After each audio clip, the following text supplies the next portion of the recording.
Good morning, church family. Today we're going to be in Luke chapter 17, starting in verse 20. It reads, Once, on being asked by the Pharisees when the kingdom of God would come, Jesus replied, The coming of the kingdom of God is not something that can be observed, nor will people say, Here it is, or there it is, because the kingdom of God is in your midst. Then he said to his disciples, The time is coming when you will long to see one of the days of the Son of Man, but you will not see it. People will tell you, There he is, or Here he is. Do not go running after them. For the Son of Man in his day will be like the lightning, which flashes and lights up the sky from one end to the other. But first he must suffer many things and be rejected by this generation. Just as is written in the days of Noah, so also will it be in the days of the Son of Man.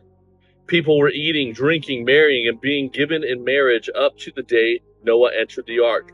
Then the flood came and destroyed them all. It was the same on the days of Lot. People were eating and drinking, buying and selling, planting and building. But the day Lot left Sodom, fire and sulfur rained down from heaven and destroyed them all. It will be just like this on the day the Son of Man is revealed. On that day, no one who is on the housetop, who with possessions inside, should go down to get them. Likewise, no one in the field should go back for anything.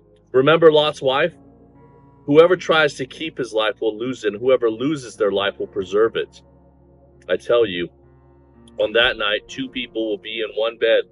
One will be taken and the other left. Two women will be grinding grain together. One will be taken and the other left.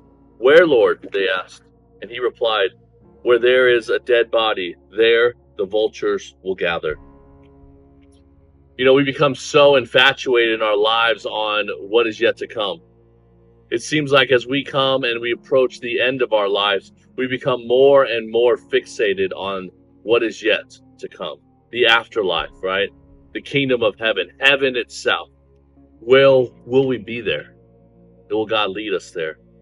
And what Jesus reminds us in this teaching, what he teaches to the Pharisees, and what matters is right here and now. How do we respond in this? If we're continually looking for what tomorrow is saying, then we might miss what is happening right here and now. Because how we respond right here and now determines whether or not heaven will even be something that we will be looking for. You see, as he is reminded here, we go about each day and then God intercepts. God moves and acts. He doesn't ask our permission first. He doesn't give us a warning that it's coming. No, he watches what we're doing and he acts. And just as it was in the time of Noah before the flood, and just as it was in the time of Abraham and Lot and the cities of Sodom and Gomorrah, when Jesus comes, the trumpet will sound. As he says, lightning will light up the sky. And he will call his own to himself. And those that are not his own will be left. And I'm reminded in this moment of the power of what Jesus is telling us. That the kingdom of God is not a place, it's not a location. It's in our midst. It's right here and now. It takes place in our hearts. It takes place in who do we bow our allegiance to. Are we living for the Lord? Are we living as God would desire us to live? Are we prioritizing in our lives the things that God prioritizes? It seems foolish to me that if we spend our whole life seeking to serve ourselves, that we would even desire or want to be in heaven in the next life, where our entire aim is to serve God. You know, I've been reading a lot of books lately and seeing just the movement of the church and literature to this idea of more radical faith. And yet the reality is what we call radical is what the scriptures call obedience. What we call moving from fandom to true devotion is what the scriptures call being a disciple.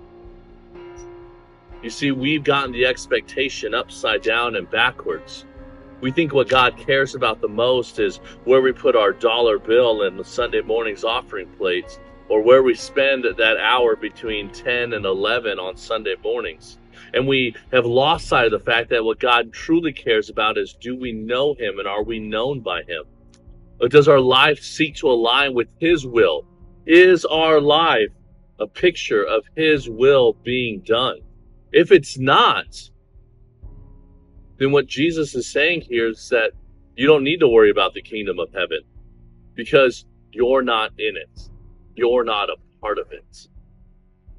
You see, our here and now matters because our here and now shapes our heart for what is yet to come. So I wonder with you, how is your heart? Are you devoted to the Lord? Does your life reflect his will being done? If it's not, what needs to change? If you want to be so bold as to put in the comment section, I'd love to pray with you and encourage you as you seek to walk more fervently in the life that God has called for you. I look forward to seeing you again tomorrow as we continue on in our study in the book of Luke.